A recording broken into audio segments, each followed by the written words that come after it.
Okay, this is my boy Baz.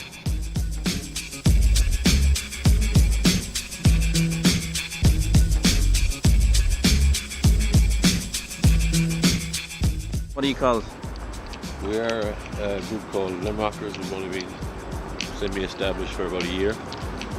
But the main purpose of the group anyway is to unite people and kids, the youth of Limerick City, together through hip-hop culture, which is ever-growing. And I don't think people realise it, but it does help an awful lot with the youth here. So through our group, we're just trying to bring that together and make it kind of a bit more official so people can realise that. But we just need a bit more help. Okay.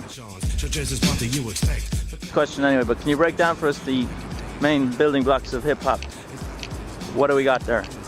Oh, the art, which is graffiti, the dance, which is break dancing, pop and lockdown, punk style, music, rap, DJing. I'm gonna go this side because poetry. There's a beautiful cormorant flapping his wings over here. We'll just take a quick shot at him. How's it going, cormorant? Now, is he popping or locking? I can't see because I'm short. Like if you look down the dock road, there's a whole big spot dedicated just to graffiti heads. And I was down to the last day and I'm pretty impressed. There's a lot of good work going on. So is that ongoing or is that? It's ongoing. It's just a group of kids that come together and do it. Okay. Simple as that. And they have a space now that they can do it legally. So that's one part. The dance, there's a lot of hip-hop schools in Limerick. None really centre staged. Like there's no spaces in the city centre for them, which I think there should be. Like Flawless, there was High Voltage. Flawless were on the Late, the toy show. Yeah, that's one of the ways I remember they represented. They're Billy Franklin's kids. They've been doing a lot of good work in the city, and groups like that should be encouraged. See, a lot of these people who are heads of councils and politicians, they don't realise the potential, and they know about the problems, and they know about how to talk about the problems, but they don't know how they could solve them, and how easily some of them could be solved. Right, when you think of what hip-hop did in New York and other pure communities. Baz, once upon a time, gave me a DVD called Freshest Kids. So every member of parliament and the jurisdiction or whatever needs to check that out, because it basically shows how people from areas with difficulties were able to spend their energy positively and express themselves. To do a rap, all you need is a mic and a beat. To do a dance, all you need is a cardboard and some moves and people to show you the moves and ways of learning the techniques, but then being creative yourself. Being a b-boy is a very honourable thing, and being able to handle yourself in a battle. If you can't handle yourself in a battle, you're not a b-boy. A bit like the message you might get on the rugby pitch, you know, the play fair. They're all good lessons, you know. Yeah, like you're using sport here, and sport is done very well in Munster, and especially in Limerick, and it's brought a lot of business and people to the city. The same could be done on a smaller scale with the likes of the dance here. It's all about using the dance like you do sport for self-discipline, self-control. Exactly. It's all about learning who you are and how to behave. So, what has sport got that the creative, you know, dances and things don't have? I mean, sport relies a lot on volunteerism, like the dads training the kids in the evenings and, you know, helping out with lifts, but they also get a lot of funding probably, or raise their own funds, that kind of thing. What does the dance need to make it work? The dance just it wouldn't need as much facilities as what sport would need. It just needs a central location that's completely open to the youth of the city that genuinely love the art form and will respect the space and will use it like every other city in the world has a government-funded building at this point, or a city centre location where they all come together and they all dance and share ideas, and have evolved the dance to crazy levels. Even the kids like 5 and 6 are insane. They're not just cute anymore, they're ridiculously good. They're competing against adults 3 times their ages. You're kidding? Killing them. Absolutely killing them. Well, that's not fair, because smaller people have smaller limbs and they can do crazier shit, probably, can they? But, we know that now. Yeah. Because they've been given the space to try those things, and that's how they're doing it. Okay.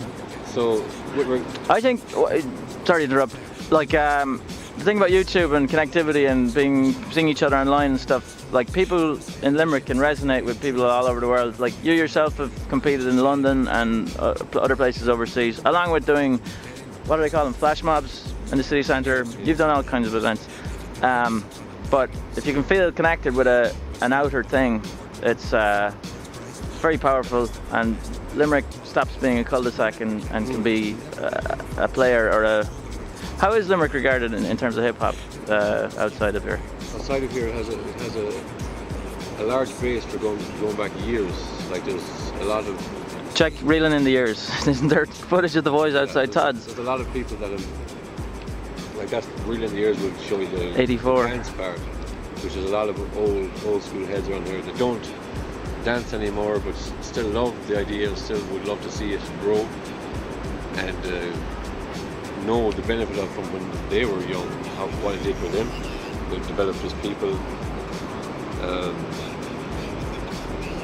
There's just so much possibilities with it within a city. Mm-hmm. It's all about learning about who you are as a person as well. A lot of kids nowadays are confused about how they should be or how they should act, and want to live up to what the so-called society wants them to be. And for myself, even I thought I was a loser. I didn't relate to any of these people who wanted to drink and take drugs or whatever. And now, at the age I am, I can easily say that I was thinking right, that there was nothing wrong with me, that I was probably one of the only ones that was thinking straight. No. And a lot of kids are like that. And when you reach them at that age, they have to be nourished and nurtured and shown the positive way and how to keep it going. So like dance is its own reward in that if you keep it clean and and get better. People need an outlet. People need to express themselves in some sort of way. They need to create that happiness or that natural high that everyone gets. But people don't think it's possible, especially in this country. People are surprised, how can you not take some sort of substance to enjoy yourself? And I'm totally the opposite. How have you not found something that gives in reality you reason to live? Right on. And that's the main reason we want to just push this here, and that's through hip hop. You might think that's all possible, but it's proven in every other country in the world, and I think it could be. Whenever I have a question in life, I usually turn to nature to find the answer. And right here we have the daffodils, which through a little bit of fertilization and a little bit of water are organically doing their own thing. What we're talking about is the same thing. We just want, there's enough bullshit, if you like, to feed it. All we need is a little bit of water and a location, and it will grow. Cool. So those of you in power that have any say in the city, please help us. Well, yeah, help yourselves. Realize the potential of what we're talking about and support it. Artists can be a little bit disorganized. Well, I'll speak for myself there. Baz is probably more organized due to his straight edgeness. But we're all part of a happy family. So, okay. Just think of the daffodils. Nice one. What he said. Yo, word up. Nice one, Baz. Thanks, Mark. For the sailing ships, not swaying trees in sight. Got a flight from a whale and banshee shaking. Stirring up a cup of tea. I'm buttering bread for the following day in the post off. Toasty tips, what's your rosy red?